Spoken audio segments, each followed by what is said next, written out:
जय हिंद दोस्तों, मेरा नाम है एस के आनंद और आप देख रहे हैं एस के एजुकेशन यूट्यूब चैनल। दोस्तों, आज की इस वीडियो में हम आपके लिए लेकर आए हैं बाल विकास और शिक्षा शास्त्र का प्रैक्टिस सेट नंबर 5। ठीक है, जो कि आपके सीटेट परीक्षा 2026 से लेकर के बहुत ही महत्वपूर्ण होने वाली है। और यहाँ से जो प्रश्न होते हैं, जो हम प्रश्न लेकर आते हैं प्रैक्टिस सेट में, वो आते हैं PYQ क्वेश्चन, ठीक, यानी प्रीवियस ईयर क्वेश्चन होते हैं। और आने वाले पेपर की दृष्टि से बहुत ज़्यादा इंपॉर्टेंट होते हैं, क्योंकि काफ़ी क्वेश्चन हो बहुत छपते हैं पेपर में, यानी कि जो उनका पुराना पेपर होता है उससे क्वेश्चन दोहराए जाते हैं और काफ़ी प्रश्न उसी मेथड पर आते हैं। अगर क्वेश्चन नहीं दोहराएगा तो मेथड वही आता है। तो सीटेट की बहुत बड़ी खूबी ये होती है कि अपना जो पिछले प्रश्न होते हैं उनको दोहराते ज़रूर हैं, नहीं दोहराएंगे तो उस पर आधारित प्रश्न लेंगे। तो वीडियो में लास्ट तक बने रहिएगा और वीडियो पसंद आए तो इसको लाइक और शेयर करिएगा और इस वीडियो के बारे में अपनी व्यक्तिगत राय नीचे लिखिएगा और प्रत्येक प्रश्न का आंसर आप नीचे कमेंट करिएगा। यानी कि जैसे पहले का ए है तो पहला ए का मतलब पहले का ए, दूसरे का अगर BCD जो भी हो तो दूसरे का D, तीसरे का मान लो C सही है तो तीसरे का C, चौथे का A। तो इस तरह से आप लिख के कमेंट करेंगे, ठीक है। तो चलिए वीडियो को शुरू करते हैं और देखते हैं प्रैक्टिस सेट नंबर आज का या 5। तो यहाँ पर पहला प्रश्न पूछा गया है। प्रश्न कह रहा है कि लेवाइगोस्की के अनुसार बच्चों के संज्ञानात्मक विकास का सबसे महत्वपूर्ण कारक क्या होता है। तो देखिए, लेवाइगोस्की ने कौन सा समाज जो सिद्धांत दिया है, तो सामाजिक सांस्कृतिक का सिद्धांत। इन्होंने क्या कहा है, इनसे महत्वपूर्ण कुछ।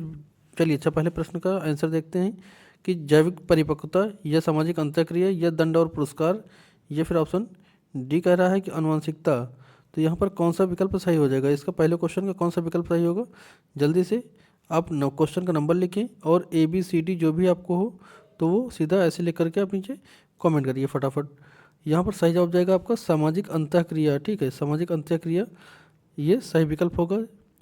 तो ध्यान दीजिएगा, जो वाइगोस्की महोदय हैं इन्होंने सामाजिक सांस्कृतिक का सिद्धांत दिया। इन्होंने क्या कहा है कि बच्चा समाज के द्वारा वयस्कों की अंत्यक्रिया से सीखता है। बालक क्या करता है, समाज की अंत्यक्रिया से सीखता है। और इन्होंने प्राइवेट स्पीच का भी दिया है, यानी कि बच्चा जो होता है, कुछ बच्चे होते हैं काम करते समय, अपना काम करते समय, खेलते समय जो है वो अपना खुद से बातचीत करते हैं, तो ये व्यक्तिगत वार्ता कहलाती है। ये बच्चे खुद से बातें क्यों करते हैं, तो अपने कार्य को दिशा निर्देश देने के लिए।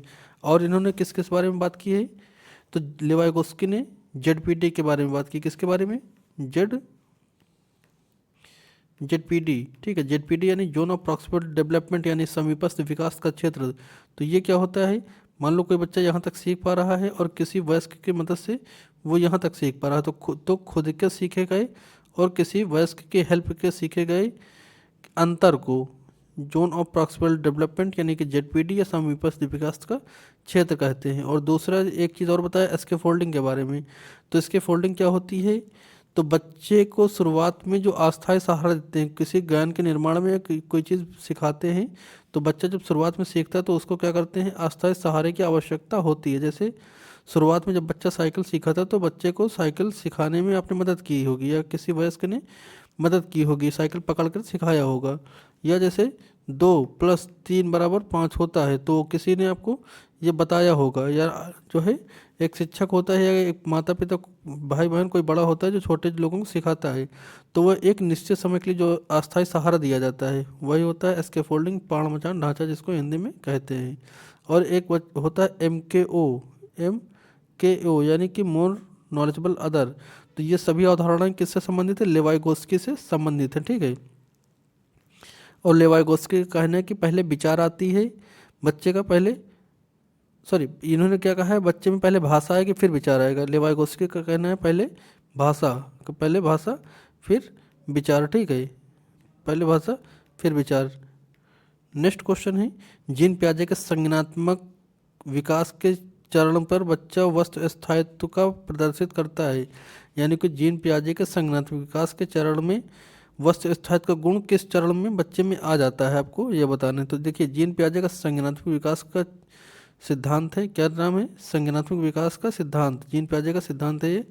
इन्होंने बच्चों को जो है बच्चों के डेवलपमेंट को 4 स्तरों में बांटा है, ठीक है, 4 स्तर में बांटा हुआ है। पहला स्तर क्या है, संवेदीगामक अवस्था।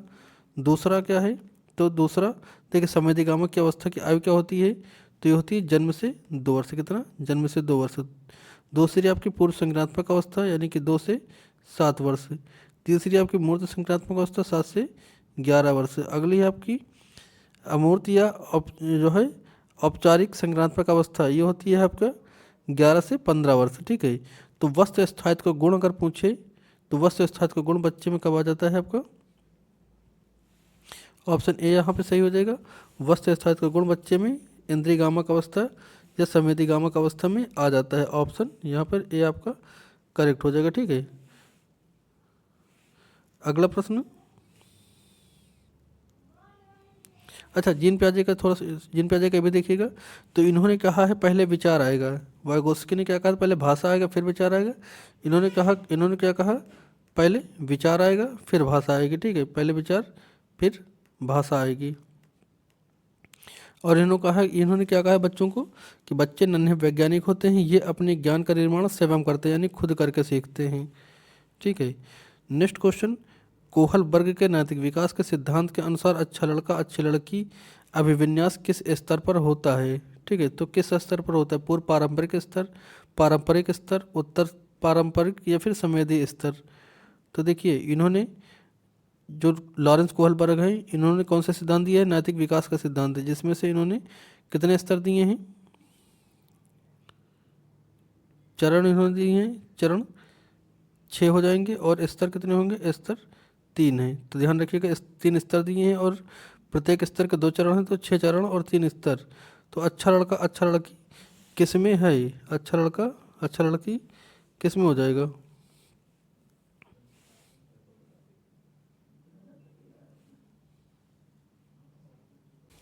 सही जवाब यहाँ पर क्या बनेगा? सही जवाब बनेगा यहाँ पर ऑप्शन बी यानी पारंपरिक स्तर पर। ठीक है, नेक्स्ट क्वेश्चन है, कह रहा है कि विकास शीर्षगामी सिद्धांत का क्या सुझाव देता है? तो विकास शीर्षगामी सिद्धांत क्या सुझाव देता है? विकास केंद्र से बाहर की ओर होता है, या फिर विकास सिर से पैर की ओर होता है, या फिर विकास सिर से पैर से सिर की ओर होता है, या फिर आपका ये अनियमित होता है? तो विकास किससे किधर से किधर के लिए होता है? तो ध्यान दीजिएगा विकास जो होता है सिर से पैर की ओर होता है, यानी बच्चा पहले सर संभालता है उसके बाद फिर पैर संभालता है। ठीक है, जब बच्चा छोटा बच्चा होता है तो पहले अपने सर को संभालना सीखता है, यानी कि पहले लेटा रहता है फिर उठा के बैठा जाता है, तो अपने सर को संभालता है, फिर सबसे बाद में क्या करता है? पैरों पर खड़ा होना सीखता है। तो आपका जो विकास होता है सिर से पैर की तरफ होता है, यानी कि शीर्षगामी होता है। ठीक है, नेक्स्ट क्वेश्चन, समावेशी शिक्षा का अर्थ क्या है? तो हमने आपको कई बार बताया, जिस विद्यालय में एक भी किसी छत के नीचे एक ही क्लास में अलग अलग प्रकार के बच्चे, चाहे वो जो है सृजनशील बालक हों, चाहे सामान्य बालक हों, चाहे पिछड़े बालक हों, चाहे प्रतिभाशाली बालक हों, चाहे आपके दिव्यांग बालक हों, सभी प्रकार के बालक एक ही छत के नीचे, ठीक है, एक ही छत के नीचे एक ही रूम में बैठ करके एक साथ शिक्षा ग्रहण करें, तो ये होती है आपकी समावेशी शिक्षा। ठीक है, तो यहाँ पर ऑप्शन है विशेष आवश्यकता वाले बच्चों के लिए अलग स्कूल, तो नहीं, अलग स्कूल नहीं होता है। ठीक है, सभी बच्चों को चाहे क्षमता कुछ भी हो लेकिन एक ही कक्षा में पढ़ना, तो हाँ ऑप्शन बी आपका करेक्ट हो जाएगा। सभी प्रकार के बच्चे एक ही कक्षा में एक साथ पढ़ना। देखिए ऑप्शन सी केवल लिखा है, तो केवल आपका गलत हो जाएगा। विकलांग बच्चों को घर पढ़ाना, तो ये भी आपका गलत हो जाएगा। विकलांग बच्चे घर पर काहे पढ़ेंगे? स्कूल में ही पढ़ेंगे। ठीक है, नेक्स्ट आपका डिस्लेक्सिया मुख्य रूप से किस कठिनाई से जुड़ा हुआ है? तो जो डिस्लेक्सिया होता है किससे? पढ़ने से, आपका चलने से, सुनने से, बोलने से? तो ये बोलने से संबंधित होता है। ठीक है, यानी कि इसमें पठन दोष होता है, बच्चे जो है उच्चारण सही तरीके से नहीं कर सकते हैं, नहीं कर पाते हैं। ठीक है, तो डिस्लेक्सिया बोलने से संबंधित है, बोलने से, या कह सकते हो पढ़ने से संबंधित है। जो डिस्लेक्सिया है ये पढ़ने से संबंधित है, इसमें बच्चे जो है वाक्यों का उच्चारण ठीक से नहीं कर पाते। नेक्स्ट हावर्ड गार्डनर के बहुविध सिद्धांत के अनुसार दूसरों की मनोदशा, स्वभाव और इरादों को समझने की क्षमता क्या कहलाती है? तो क्वेश्चन आपका कह रहा है कि भाषाई बुद्धि, अंतर्वैयक्तिक बुद्धि या फिर स्थानिक बुद्धि? तो इसका सही जवाब क्या जाएगा? सही जवाब जाएगा आपका ऑप्शन सी अंतर्वैयक्तिक बुद्धि। ठीक है, अंतर्वैयक्तिक बुद्धि जो होती है ये दूसरों के मनोभाव को समझती है। ऑप्शन सी यहाँ पर सही हो जाएगा। नेक्स्ट है राष्ट्रीय शिक्षा नीति NEP 2020 किस पर बल देती है? तो देखिएगा जो राष्ट्रीय शिक्षा नीति की बात करें, चाहे बात करें आपका NCF 2005 की, तो ये जिस पर बल किस पर देंगे? ये वैचारिक समझ यानी कि रचनात्मकता या क्रिएटिविटी पर, यानी कि बालक करके सीखता है उस पर बल देता है, ठीक है। यानी कि बच्चा जिस चीज़ से ज़्यादा सीखेगा, जिन पर जिस विकल्प में ज़्यादा से ज़्यादा इन्वॉल्व होगा बच्चा, करके सीखेगा, वो विकल्प सही हो जाएगा। तो क्या रटंत विद्या पर? तो नहीं, रटंत विद्या पर बिल्कुल जोर नहीं देती है। रटंत विद्या पर, रटंत विद्या के तो बिल्कुल खिलाफ है दोनों, एनसीएफ 2005 और एनईपी 2020 दोनों। तो रटंत क्या है आपका? निगेटिव टैग वर्ड है, कटेगा। परीक्षा के लिए पढ़ना, तो हमने शुरुआत में बताया था कि परीक्षा के लिए पढ़ना नहीं होता है, ठीक है। तो ये वैचारिक समझ के लिए होता है, ठीक है। वैचारिक समझ पर पढ़ाना होता है। केवल पाठ्यक्रम पूरा करना तो नहीं, यानी कि पाठ्यक्रम पूरा करना, रटंत और रटाना, कंठस्थ कराना, परीक्षा के लिए तैयार करना, अंकों की होड़ के लिए, ज़्यादा अंक के लिए, कंपटीशन के लिए, तुलना के लिए, तो ये सब चीज़ों के लिए शिक्षा नहीं दी जाती। किस लिए दी जाती है? तो वैचारिक समझ के लिए। ऑप्शन यहाँ पर आपका सी करेक्ट हो जाएगा। नेक्स्ट क्वेश्चन है, बच्चों के समाजीकरण का प्राथमिक कारक क्या होता है? तो हमने कई बार बताया, जो बच्चे का समाजीकरण कहाँ से स्टार्ट होता है बच्चे का, तो वो आपका सही जवाब हो जाएगा क्या? यहाँ से देखिए, ये क्या होता है? ये होता है घर। तो घर में, यानी कि घर परिवार से बच्चे का समाजीकरण स्टार्ट होता है। तो यहाँ पर परिवार आपका सही विकल्प हो जाएगा। सेकेंडरी कौन हो जाएगा? सेकेंडरी विद्यालय और मीडिया, पास पड़ोस हो जाएगा, ठीक है। नेक्स्ट क्वेश्चन है, विकास एक निरंतर चलने वाली प्रक्रिया है या कथन किससे संबंधित है? तो क्या एकीकरण का सिद्धांत से, या फिर निरंतरता के सिद्धांत से, या फिर अंतःक्रिया का सिद्धांत से, या फिर व्यक्तिगत विभिन्नता के सिद्धांत से? तो इसका सही जवाब क्या हो जाएगा? तो निरंतर चलने वाली प्रक्रिया है या संबंध है निरंतरता के सिद्धांत से, ठीक है। ऑप्शन बी आपका करेक्ट हो जाएगा। नेक्स्ट क्वेश्चन है, एनसीएफ 2005 के अनुसार शिक्षक की भूमिका कैसी होनी चाहिए? तो एनसीएफ 2005 के अनुसार शिक्षक की भूमिका कैसी होनी चाहिए? क्या सत्तावादी? नहीं। क्या तानाशाही? नहीं। क्या ज्ञान के रूप में? नहीं। क्या निष्क्रिय के रूप में? नहीं। तो सुविधादाता या सहायक के रूप में होनी चाहिए, ठीक है। ऑप्शन सी यहाँ पर आपका सही हो जाएगा। यानी कि एनसीएफ 2005 कहता है शिक्षक जो होगा वो बच्चे के लिए एक ऐसा माहौल तैयार करेगा जहाँ पर बच्चा अच्छे से सीख पाएगा। तो ऑप्शन सी यहाँ पर आपका करेक्ट हो जाएगा। अगला प्रश्न है, समीपस्थ विकास का क्षेत्र की अवधारणा किसने दी है? तो हमने अभी आपको शुरुआत में ही बताया था, पहला क्वेश्चन वाइगोत्स्की से जो संबंधित था, सामाजिक संस्कृति का सिद्धांत। तो ऑप्शन बी यहाँ पर आप सही करेंगे, ऑप्शन बी करेक्ट हो जाएगा, ठीक है। लेवाइगोत्स्की ने सामाजिक विकास का क्षेत्र जेडपीडी यानी कि zone of proximal development, scaffolding, MKO और व्यक्तिगत वार्ता, ये सारी चीज़ें किसने दी हैं? और सामाजिक अंतःक्रिया से सीखना ये लेवाइगोस्की से संबंधित है, ठीक है। नेक्स्ट क्वेश्चन है, निम्नलिखित में से कौन सा स्थूलगामक कौशल है? तो स्थूलगामक कौशल कौन सा होगा? क्या आपका सुई में धागा डालना होगा, लिखना होगा, दौड़ना होगा, या फिर बटन लगाना होगा? तो सही जवाब क्या जाएगा आपका? ऑप्शन कौन सा? ऑप्शन सी यहाँ पर हो जाएगा, दौड़ना, ठीक है। ग्रॉस मोटर स्किल यानी कि स्थूलगामक कौशल क्या हो जाएगा आपका? दौड़ना हो जाएगा, ठीक है। नेक्स्ट, जेंडर क्या है? तो जेंडर क्या है? जैविक संरचना है, सामाजिक संरचना है, मनोवैज्ञानिक इकाई है, या फिर जन्मजात गुण है? तो देखिए, जेंडर क्या होता है? जेंडर एक कैसी संरचना है? सामाजिक संरचना है। याद रखिएगा, जेंडर एक कैसी संरचना है? सामाजिक संरचना है। इसको समाज ने तय किया है, ठीक है। कि लड़का जो है रोएगा नहीं, लड़की गुड़िया से खेलेगी, लड़की कोमल होती है, लड़की मैथ नहीं सीख सकती, लड़के ही पैसा कमा सकते हैं। ये सब क्या है? सामाजिक संरचना है, ठीक है। नेक्स्ट है, आकलन यानी असेसमेंट का प्राथमिक उद्देश्य क्या होना चाहिए? तो क्या रैंक देना होना चाहिए? हमने कभी बताया आपको रैंक देना, या कहीं पर आपने पढ़ा ऐसा कुछ प्रैक्टिस सेट या प्रीवियस ईयर कहीं पर? तो रैंक देना एक निगेटिव टैग वर्ड है। त्रुटियाँ निकालना, तो क्या त्रुटियाँ निकालना होता है? तो नहीं।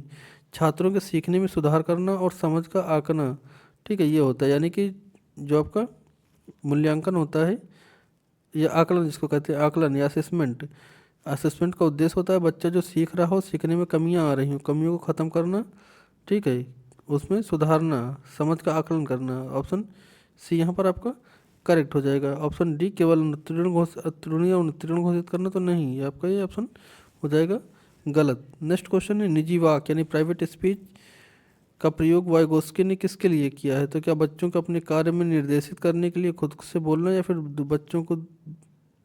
बच्चों का दूसरे से बात करना, बच्चे का चुप रहना, फिर बच्चों को जोर से चिल्लाना? देखिए, हमने आपको शुरुआत में बताया था प्राइवेट स्पीच क्या होती है।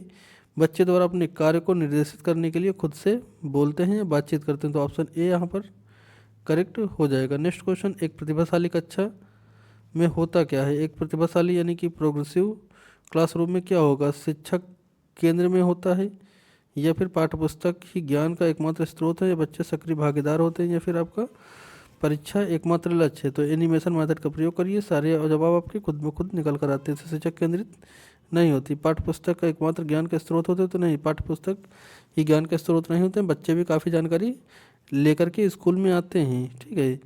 तो क्या परीक्षा एकमात्र लक्ष्य तो नहीं, बच्चे सक्रिय भागीदार होते हैं। तो ऑप्शन यहाँ पर आपका सी सही हो जाएगा, ऑप्शन सी करेक्ट हो जाएगा, ठीक है।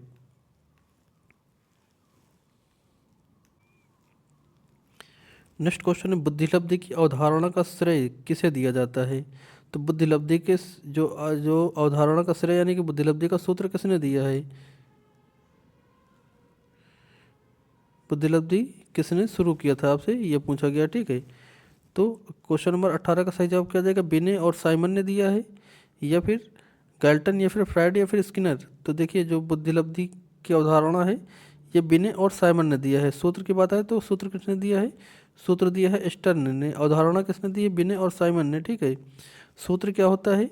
तो मानसिक आयु बटे वास्तविक आयु इंटू 100, ये होता है बुद्धिलब्धि का सूत्र। नेक्स्ट क्वेश्चन 19 नंबर का, निम्नलिखित में से कौन सा सिद्धांत नहीं है?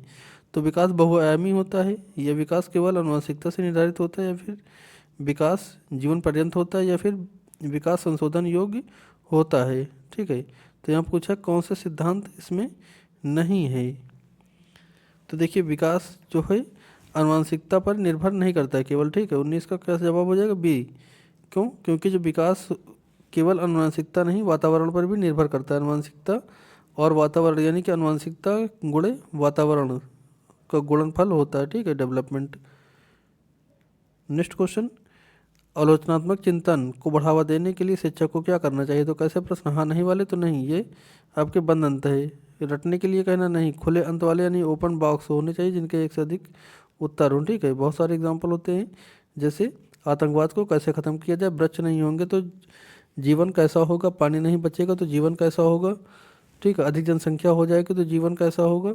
ये इसमें बहुत सारे विकल्प होंगे, बहुत सारे बच्चे अलग अलग, जब बच्चों से क्वेश्चन पूछेंगे तो अलग अलग अपनी राय रखेंगे, ठीक है। नेक्स्ट, भाषा अर्जन यानी कि एलईडी का विचार किसने दिया है? तो चॉम्स्की ने, स्किनर ने, पियाजे ने, या वाइगोस्की ने?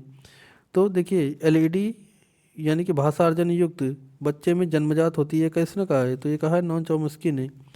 एलईडी का जो सिद्धांत दिया, भाषा अर्जन का सिद्धांत दिया है, वो किसने? नॉन चॉम्स्की ने दिया है। इनका कहना है कि बच्चे में जन्मजात एलईडी यंत्र होता है जो इससे भाषा सीखता है बच्चा। नेक्स्ट क्वेश्चन है, संरचनावादी ढांचे से अधिगम क्या है? तो ज्ञान का निष्क्रिय ग्रहण, या फिर अनुभव के माध्यम से अर्थ निर्माण करने की प्रक्रिया, व्यवहार में परिवर्तन, केवल याद कराना?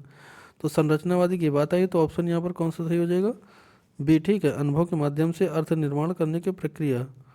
नेक्स्ट क्वेश्चन है, संवेग और संज्ञान एक दूसरे से क्या होते हैं? पूरी तरह से अलग होते हैं, स्वतंत्र होते हैं, सन्निहित होते हैं, या फिर संबंधित होते हैं? तो सही जवाब इसमें क्या जाएगा? सही जवाब जाएगा आपका ऑप्शन सी। ऑप्शन सी यानी कि सन्निहित होते हैं, ठीक है। जो आपका संज्ञान और संवेग होते हैं एक दूसरे से इंटरवन यानी कि सन्निहित होते हैं। नेक्स्ट क्वेश्चन है, वंचित समूह के छात्रों को शामिल करने के लिए क्या बाधा है? यानी कि वंचित समूह के छात्रों को शामिल करने के लिए बाधा क्या है? ऑप्शन ए कह रहा है कि लचीला पाठ्यक्रम, या फिर रूढ़िवादी धारणाओं का पूर्वाग्रह, या फिर बाल केंद्रित शिक्षा, या फिर उपचारात्मक शिक्षण? तो सही जवाब इसमें क्या जाएगा? सही जवाब जाएगा आपका ऑप्शन बी के साथ, रूढ़िवादी धारणाओं और पूर्वाग्रह, ठीक है। नेक्स्ट क्वेश्चन है, कह रहा है कि मूर्त संक्रांतक अवस्था की आयु क्या है? तो मूर्त संक्रांतक अवस्था की आयु वर्ग इसमें से कौन सा है, आपको ये बताना है। जीन पियाजे के सिद्धांत से लिया गया क्वेश्चन है। तो सही जवाब हो जाएगा आपका ऑप्शन सी, 7 से 11 वर्ष, ठीक है। मूर्त संक्रात्मक अवस्था के अंतर्गत आता है 7 से 11 वर्ष। नेक्स्ट क्वेश्चन है, किस मनोवैज्ञानिक ने नैतिक दुविधा जैसे हाइजेंस की दुविधा का उपयोग किया है? तो नैतिक दुविधा के बारे में बात आई है तो यहाँ पर सभी लोग जानते हैं।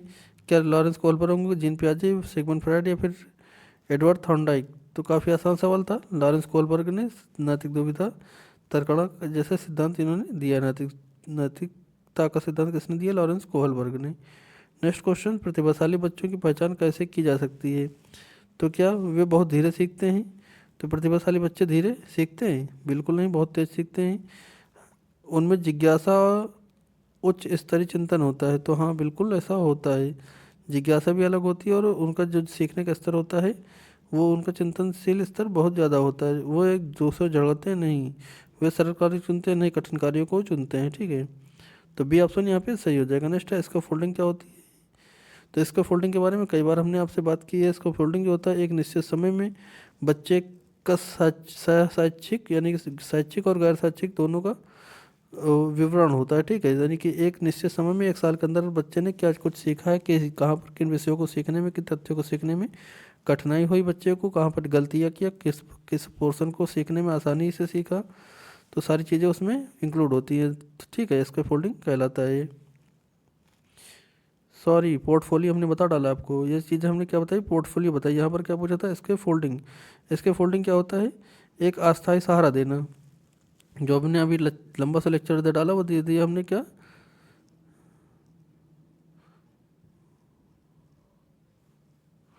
वो पोर्टफोलियो के बारे में बताया। यहाँ पर पूछा इसके फोल्डिंग, तो बच्चों को पूरी तरह से काम करने देना, तो नहीं, पूरी तरह से काम करना नहीं देना होता है। बच्चे को शुरुआत में मदद देना होता है, धीरे धीरे मदद कम करना, यानी कि जो आप अस्थायी सहारा देते हैं, जो हमने स्टार्टिंग में बताया था। इसके फोल्डिंग, ये अस्थायी सहारा देना होता है, ये आपका वाइगोत्स्की से संबंधित है। नेक्स्ट है, विकास के किस क्षेत्र में शारीरिक वृद्धि की तीव्रता होती है?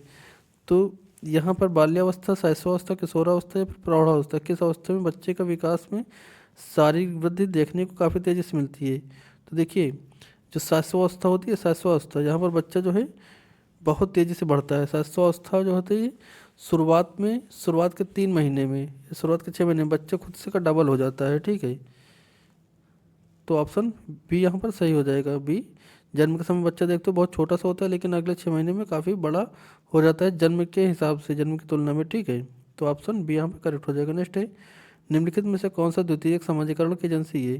तो द्वितीयक की बात आई, द्वितीयक की। ठीक है, तो द्वितीयक में क्या जाएगा, पास पड़ोस जाएगा, विद्यालय मीडिया जाएगा, या फिर भाई बहन, या फिर परिवार? तो परिवार कैसा है, परिवार आपका प्राइमरी है। क्या है, परिवार प्राइमरी है, परिवार आपका प्राइमरी है। यहाँ पर देखिए, पास पड़ोस हो सकता है, पास पड़ोस हो सकता है, लेकिन यहाँ पर 2 ऑप्शन दिए, विद्यालय और मीडिया। तो विद्यालय आपका जो है द्वितीय के अंतर्गत आता है, ये ज़्यादा मुख्य माना जाता है, गौड़ है। ठीक है, तो विद्यालय और मीडिया आपका सेकेंडरी है। अगर ये ना होता तो आपका ये मान लिया जाता दूसरा, लेकिन यहाँ पर विद्यालय है और मीडिया दोनों है, तो इसलिए आपका ऑप्शन बी यहाँ पर करेक्ट हो जाएगा। अब आप ये बताएं, इन 30 प्रश्नों में से आपने कितने सही उत्तर दिए हैं, आप ये भी बताएं। वीडियो कैसी लगी वो बताएं, और वीडियो पसंद आए तो इसको लाइक और शेयर करिएगा। अनप्रैक्टिस सेशन देखने के लिए चैनल को सब्सक्राइब करिए। मिलते हैं नेक्स्ट प्रैक्टिस सेट में, तब तक के लिए जय हिंद।